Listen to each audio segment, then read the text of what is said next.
Hi, I'm Walter Jones, president of the Press Club and a reporter for Morris News Service. Today we had a speech by Senator David Perdue, who is a freshman. This is his first chance to speak to the Press Club since he got elected. He talked about some of the surprises and frustrations that he found when he got to Washington. The biggest frustration, he said, was that people seem to be distracted, that they don't focus on what he considers the major issues facing the country, like national defense and the national debt. He laid out a couple of recommendations, basically getting in what he said control of social spending programs like Social Security and Medicare. He didn't get very specific, but he did say on Social Security that he would look at raising the retirement age and even setting up means testing. In other words, people wouldn't collect the Social Security check unless they needed it. And then he opened up for some questions, and it was a good dialogue. We were glad he was able to be here today. This doesn't all happen without good public policy, all this investing, and I think that's why it's an honor to have Senator Perdue here today. As a former business leader, he understands in the United States Senate what is needed to create an environment where companies like AT&T or a startup can thrive. His leadership in DC is refreshing, and it's relevant and something that all of Georgians should be proud of. I look forward to his comments today, and I'm really happy to be here, and I look forward to meeting you all as the weeks go by. Our speaker today was born in Macon, grew up in Warner Robins, and attended Georgia Tech and graduated with a degree in industrial engineering and a master's in operations research. After graduating, Senator Perdue married his wife of 43 years, Bonnie. Senator Perdue established his business career with Kurt Solomon Associates as a management consultant, where he worked for 12 years before taking a job at Sara Lee Corporation in 1992 as the Senior Vice President for Asian Operations. In 1998, he worked as Senior Vice President for Reebok, later becoming promoted to General and CEO, and then he moved on to be CEO of Dollar General. In 2014, he was elected to the U.S. Senate as a senator. He serves on the Agriculture Committee, Foreign Relations Committee, and the Budget Committee, among others.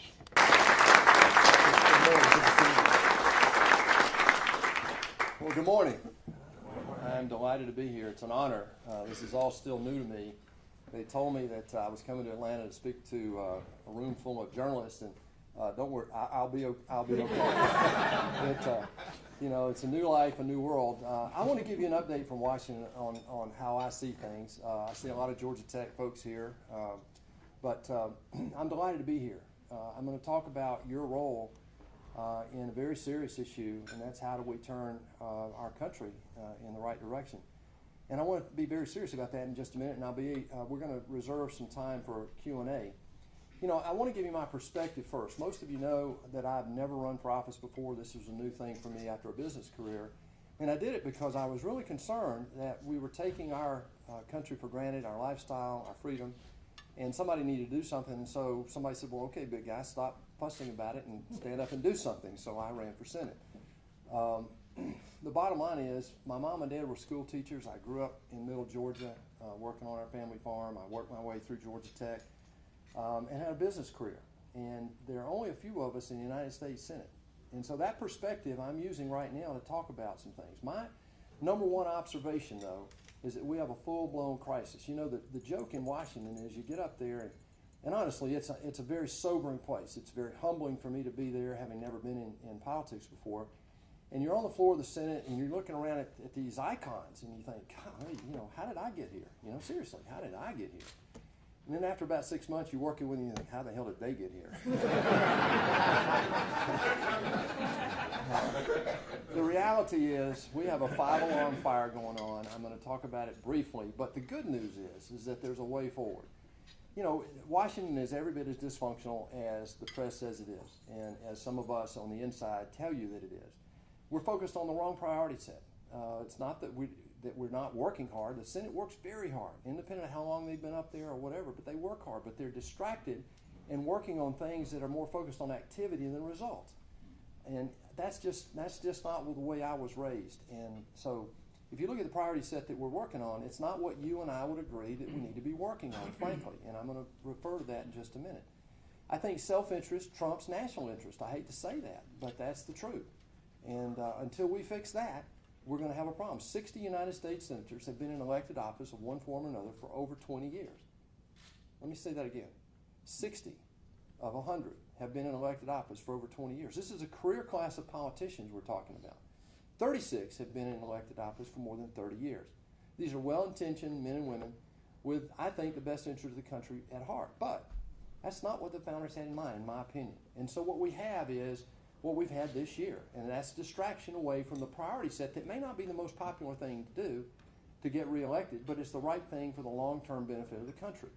There are no innocent players in Washington. That's the other observation. Both sides are guilty. I'll talk about the debt in just a minute.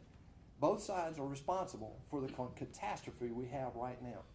There are no innocent parties up there. The last conclusion I'll give you is that the most optimistic I've been in my life is right now. I have seen the dark side of where we are, but I've also seen the upside of the potential that we're sitting on. It's unbelievable what we could do to set up for our kids and grandkids if we just did a few things over the next 4 or 5 years. The 5-alarm catastrophe that I'm talking about, though, didn't just start in the last administration or the one before that. In the last 100 years, we've had 3 supermajorities. By the way, I'm going to be as nonpartisan today as I can be, because I really believe the solution here is not about partisan politics. It's about doing the right thing. In the last 100 years, we've had 3 super political majorities, all Democratic. The first gave us the New Deal, the second gave us the Great Society, and the third gave us the Affordable Care Act and Dodd-Frank. And I'm just a business guy, but I will tell you, if you look at the current financial catastrophe we have right now, the majority of the responsibility that can be put at the feet of those 3 supermajority decisions, those big laws, those sweeping laws. And the irony is that those sweeping laws have failed to achieve what they promised us they would achieve. Now, this is not political speak here. This is just me talking. This is my observation. You can probably line up 10 different guys, get 10 different opinions, but I'll tell you this. The data backs me up on this. I'm an engineer. I look at it from that perspective. And right now, these sweeping national federal programs that are not cheap, by the way, have failed. Poverty rate today is exactly the same, exactly, down to the first decimal place as it was in 1965 when the Great Society was signed. I'm sorry. It's failed. Whatever it's done, it hasn't achieved what we wanted it to achieve. We have fewer people working than any time right now in the United States as a percentage since 1978. Middle-class incomes have been decimated, particularly in the last 6 years. And maybe worst of all, in the last 6 years, we've allowed 4 million women to fall into poverty. Now, I'm sorry, but pushing money to Washington and doing these sweeping federal programs, that's just failed. That's not partisan politics. It's just a reality. And the best way to describe that, I see the world right now in the United States. We have 2 major catastrophes. And by the way, guys, there's good news at the end of this. Hang with me until we get through. My wife says I've turned into the biggest cocktail party bore. Not that I was ever good at it. But, I can bring you down in about 5 seconds. But then I always have to remember, my wife says, don't forget to give them the good news. Well, here's the bad news. The bad news, we have 2 full-blown 5-alarm crises. We have a global security crisis right now. It may be, I'm on foreign relations. I've made 3 trips abroad, meeting our men and women in uniform. And I'll tell you this, the best, the very best that we have in America right now is in uniform out there representing us and fighting for us every day, seriously. I've seen them, I've talked to them, it doesn't matter the rank or the service. I've been out there. I've had a private one-on-one meeting, 2 of them with Netanyahu. I've met 8 or 9 heads of state. And so we are living in a very, maybe the most dangerous time in my lifetime. And that says something, because I'm a product of the Cold War, as many of you are. The problem right now is 3 levels. One, we've had the rise of traditional rivals, Russia and China. This is really caused by a power vacuum, really mostly in the last 6 to 10 years, in my opinion. Russia right now in Crimea. When was the last time you heard anybody say, give Crimea back, by the way? And now in Ukraine. Ukraine gave up their nuclear arsenal because we promised we'd support them. How'd that work out for them? Not so well yet. And then we were intransigent in Iraq. We opened the door there and created a power vacuum into which ISIS grew. And so that's the second level of crisis we have right now, is this thing of ISIS, this caliphate, is real. It's something we have to deal with. And I'll talk about that in a second. The third level is we now have a nuclear proliferation danger that this world hasn't seen since the beginning of the Cold War. You have not only Iran and the deal that we've been debating this year, you have North Korea. People forget that. I mean, they're working on missile technology right now to deliver a payload to the west coast of the United States. So we have a proliferation level in the nuclear weapons that we haven't seen in the last 50, 60 years, by rogue nations, by the way. And mutual destruction is no longer the safety pin behind weapons of mass destruction. When you have caliphates out here who have a cataclysmic perspective, they don't see it that way. They don't mind destroying. They're not worried about this mutual destruction threat. So that's a very major concern.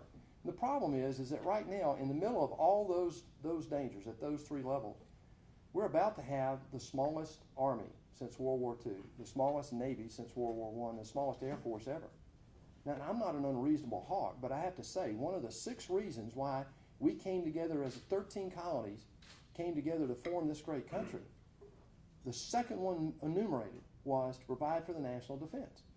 Now, I'm sorry, but we're headed down the wrong road right now in that regard. I'm very concerned. And the problem is, to have a strong foreign policy, you have to have a strong military. But to have a strong military, you've got to have a strong economy. We proved that in the Cold War. We brought down the Soviet Union with the strength of our economy and the power of our ideas. And yet today we're taking that for granted. Today, in the last 6 years, just take the last 6 years, we have spent $21.5 trillion running our federal government. Now that's outrageous, and I'll talk about more of that in a second, but I can't even relate to that. It's so large, $21.5 trillion over 6 years. What I can relate to is this. Of that 21.5, we borrowed $8 trillion. It's never happened before. I spent a day in Nashville talking to a world-renowned economist just 2 weeks ago. I said, what happens? We got the Fed's got the largest balance sheet that it's ever had, $4.5 trillion in the economy right now. It's not working. And he said, Dave, we don't know. We just don't know. We've never seen this combination of circumstances before. So the reality right now is that the debt is, and the fact, and its impact on the economy is having an impact on our ability to deal with this global security crisis. Admiral Mullen, who was the chairman of the Joint Chiefs of Staff recently, said that our own federal debt is the greatest threat to our national security. And that's the second crisis that I've observed this year, and it's very real. My mission in life is to try to get these presidential candidates to talk about our national catastrophe called our federal debt. You realize in 13 hours of debate, both parties, 13 hours of debate, how many questions do you think we've had on the federal debt? Zero. Now, ladies and gentlemen, we got to do better than that. I got to do better than that. My cohorts up there have to do better than that. You have to do better than that. Hold us accountable. This is something that we need to be dealing with every day. And yet this year, we haven't done that. When you look at the size of this debt at $18 trillion, I'm going to take just a second. This is where my wife says I lose you, but hang in there. We got $18 trillion of debt. All right, we know that. It's 18.4. I've got a debt clock in our office, and honest to God, you can sit there and watch this thing just sprint through the day. Tens of thousands, tens of millions of dollars. But that's not the worst of it. The worst of it is what we've already committed to in these federal sweeping programs of the last 100 years. We have over $100 trillion of future unfunded liabilities coming at us like a freight train, and we don't even talk about it. Mostly in Social Security and Medicare, but also in pension and benefits for federal employees. The interest on the debt is projected to grow dramatically, and that's what we have to deal with. It's $1 million for every family in America. $1 million for every household in America. That's the reality. So when you go home and look at your credit card bill, imagine if you had another bill sitting right here from the federal government. The face value of that credit card bill was $1 million. That's what you have. And yet today, we're not focused on solving that. When I look at this, the solutions are very simple. It's not that this is complicated. But the reality is Americans have always dealt with crisis better than anybody else in the world. We just don't recognize it sometimes. And we're in that mode right now. We're sitting here so far past the typical. You know, hear people in Washington say, well, you know, they're kicking the can down the road. It'll be something our grandkids have. No. That's wrong. When you hear that, that's dead wrong. We passed that milestone years ago, before Barack Obama even thought about being president, I bet. We passed this tip, and that tipping point is this. Today, with just $18.5 trillion of debt, if interest rates, how many of you remember double-digit interest rates? Yeah, there are a few of us in here. If you remember double digit, just think about the 30-year historic average is just 5.5%. If interest rates were to bubble up to 5.5%, we'd be paying $1 trillion in interest today. That's twice what we spend on our military. It's twice what we spend on discretionary non-military. It's not workable. It's not. It just isn't workable. So what do? Do you default? No, you can't do that. But what do? You borrow more money to pay the interest on the existing debt. Now that's the suicide. If you talk to any business person, that's the first measure. If you're borrowing any money at all and you're still paying interest on your debt, and you need that borrowing to pay the interest on the debt, that's suicide. And we've got that today. Social Security and Medicare are bankrupt. Social Security literally runs out of money. Disability runs out of money next year. I'm talking about the balance in their fund. Their trust. It's a trust fund. That was our first mistake. We trusted politicians with something called a trust fund. It goes to zero next year. And in 2034, just 18 years from now, or 19 years from now, Social Security, the retirement part goes to zero. I had the head of Social Security in a budget meeting. I asked her, I said, what's the plan? What do we do? We don't have a plan. All we want to do is borrow a year from Social Security retirement and give it to disability. That's not good enough. We've got to solve that. The way forward is this. It's real. Here's the good news. If we do just a few things right now, we can grow the economy. We can get people working again. But here are the four or five things that I think we've got to do. One, we have got to fix the budget process. Only 4 times, now this is newsworthy, only 4 times in the last 40 years since the budget was created, the budget committee was created, the budget procedure, the process was created in 1974. Before that, they didn't have a budget committee. They just had appropriators. They just spent money. They authorized and they appropriated. Then in 1974, they created the idea, well, maybe we ought to budget this, and get control of it. Well, they created the 1974 Budget Act, and since then, only 4 years has the process worked the way it's written in that book. 4 of the last 40 years. I keep hammering it because I don't hear anybody writing or talking about that. Hold us accountable. Why is it not working? This year's a good example. We passed a budget. Now here's the problem. The budget is a resolution. It's not a law. So we can pass it with 51 votes. And what do people do? When they get the majority, they get 51 votes, they cram the budget. Well, in the last 5 years anyway, they haven't done it. But this year, Republicans got the majority, and we crammed the budget down the throat of the minority party. We did, with 51 votes. Not 52, not 53, 51 votes. I think we did get 52. But with 51 votes, we got a budget passed. It did take $7 trillion out of the president's proposed budget over the next 10 years, and it did balance in the 10th year. But it had gimmicks in there and things that I would not approve of in business, and you wouldn't either. But it was a step in the right direction. But here's the problem. The authorization process and the appropriation process has to have 60 votes. So now I've passed the budget and raised everybody's expectation at 51. I've not negotiated with the other side to make sure this is a bipartisan effort. And then we get into authorization, and guess what? We can't even get the defense authorization passed in the United States Senate. We can't get the appropriation for defense. In light of the national security crisis I'm talking about, we can't get the appropriation bill to fund our national defense on the floor of the Senate to amend it, have a debate, and have a bipartisan vote, which, by the way, that bill passed in committee 27-3. It's already a bipartisan bill. We can't even get it to the floor of the Senate. That's gridlock, and that's what you've got to hold us accountable for. The reality is, if we get control of the budget process, we grow the economy, we cut spending, and we save Social Security and Medicare, and then we have to deal with our health care costs. Those 5 things, and I promise you, we can set this country up for our children and our grandchildren. If we can just get our tax system and change the way we fund our federal government modified, it doesn't have to be overwhelming, but there are 2 things I do right now. This repatriation tax has got to go, and we've got to get our corporate tax competitive with the rest of the world. If you look at our regulation, the 4th arm of government right now has been created by this administration. I will qualify that as maybe a little bit partisan, but it's just an observation. Regulators right now are writing more law than Congress.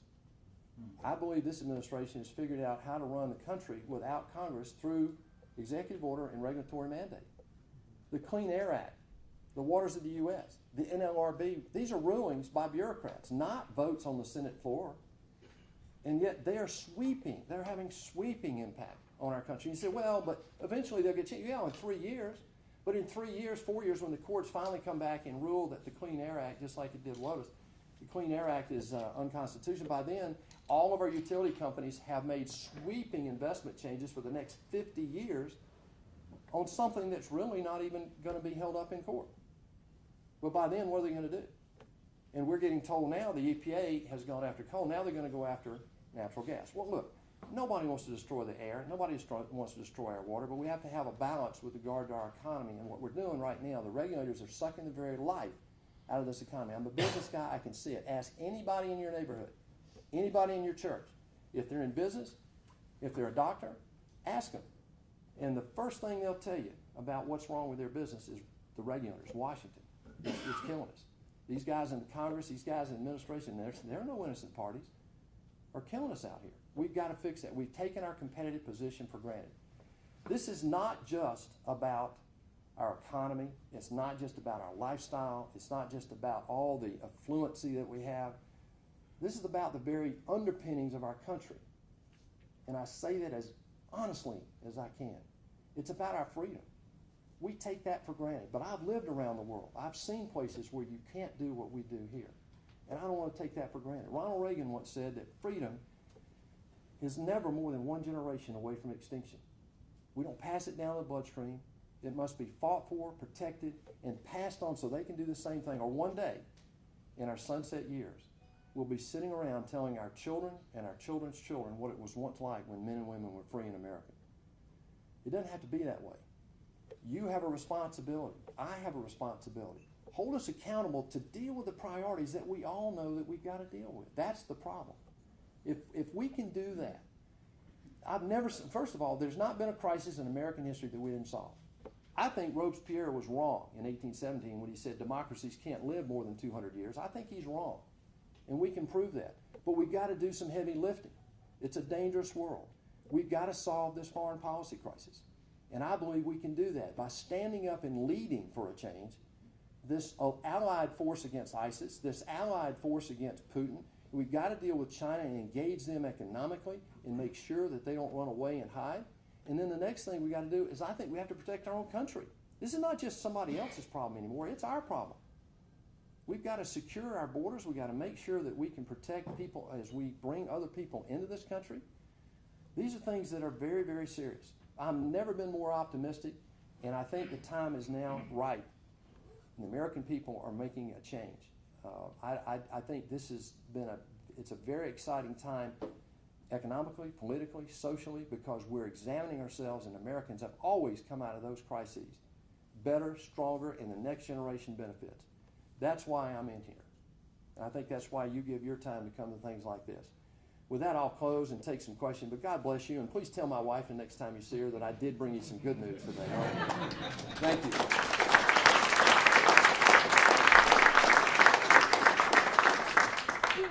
Congress just recently passed another extension of the surface transportation bill. When do you expect Congress to pass a long-term transportation bill?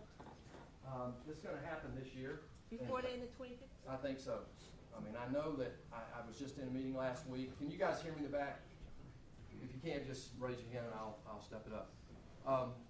It's one of our priorities. Now, I will tell you in full disclosure, I voted against the Highway Trust Fund bill. And the reason I did, it's a 6-year deal. It ought, first of all, to be in perpetuity. Second of all, it's not funded. We've done 3 things this year. I voted against all 3 of these, and yet all 3 of these things we got to do. You said, David, what are you talking about? You're talking about both sides of your mouth. You're really getting into this political game really well. You know? But here's why. They're unfunded. They're unfunded. The doc fix. 17 years Congress kicked it down the road, 1 year at a time. Doctors could not depend on how they were going to get paid for Medicare. And guess what? We were losing doctors to Medicare. Infrastructure. One of the major things we got to invest in is our infrastructure. We're only spending 1/3 of what we need to spend as a country on our infrastructure just to maintain the current infrastructure, not to support growth. So it's a major investment. But the Highway Trust Fund bill was a 6-year authorization. We're going to spend money for 6 years, but we only paid for 3.